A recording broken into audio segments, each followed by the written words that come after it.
Maglasang. I'm from the Big Kiss UPM, and I'm running for USC Council.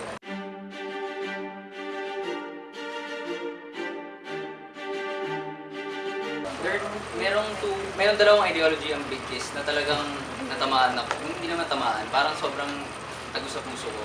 Kasi it's close to my heart. Kasi yung una is holistic management. Para sa akin, dapat well-balanced palagi ang isang eskolar.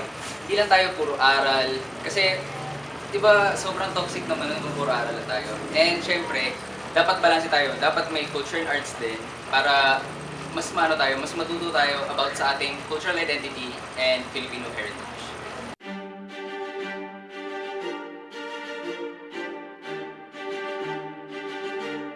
Okay, right now for the Senate candidate, ngayon, sa ngayon, wala.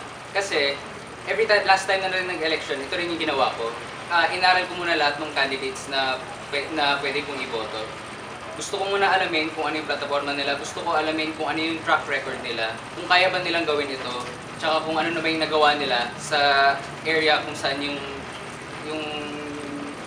platform nila, kung saan yung sakop niya. So I have to study all of them first.